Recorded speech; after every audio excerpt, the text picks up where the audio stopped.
Hi everybody, my name is Tom Stewart. Welcome to Line of the Week number 280, Motif Development Using Melodic Rhythms.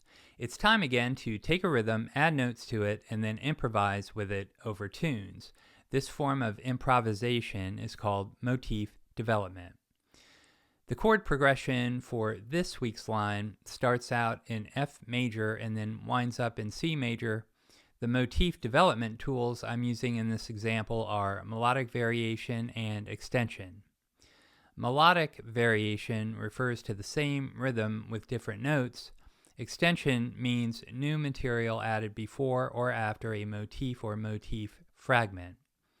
Before I get to the line of the week, and so we're all on the same page, here are the chords to the progression.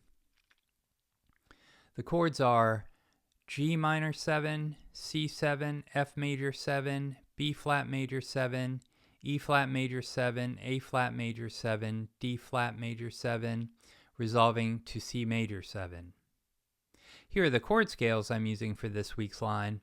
The chord scales are useful because they contain chord tones and agreeable tensions. I use the notes from this chord sound to form shapes on the fretboard. I use notes from these shapes, often resolving non-harmonic tones by half step at or near the point of chord change. You can use any vocabulary you prefer because the focus here is on melodic rhythms and motif development. You could use chord tones, guide tones, chord scales, or a combination.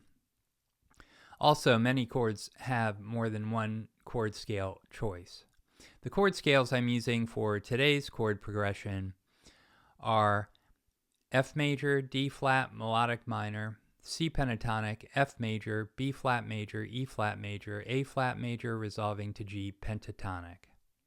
Here's the melodic rhythm I'm using this week. It is 5 consecutive eighth notes starting on beat 3. You can try it in your own music with any instrument, any style.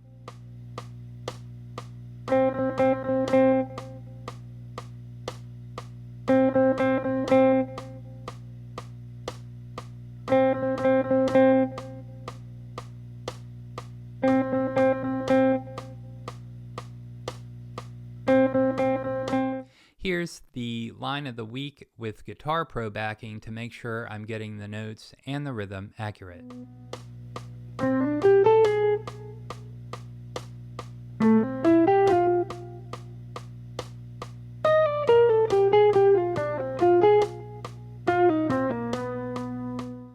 Let's look specifically at the line of the week.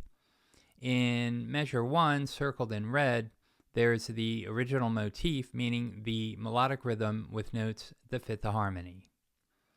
Measure 3 is a melodic variation of the original motif. The rhythm is similar to the original motif, but the notes are changed to fit the chord. Measure 5 begins with a melodic variation of the original motif, followed by an extension in measure 6. Measure 7 is a melodic variation of the original motif, followed by an extension in measure 8 to end the line. Let me shift gears and ask you to head over to my website, stewartjazz.com, where you will find an instructional video which deals with the fingerstyle shapes I use. All my major, pentatonic, melodic minor, and diminished shapes are included in the video and associated PDF files. The files contain regular notation, tab, left-hand fingering, right-hand fingering, hammer-ons, and pull-offs. The video and files are $10, and your purchase helps to support the channel. So that's all for this week. Take the melodic rhythm and see what you can do with it in your own music. Thank you very much for watching, and we'll see you next week.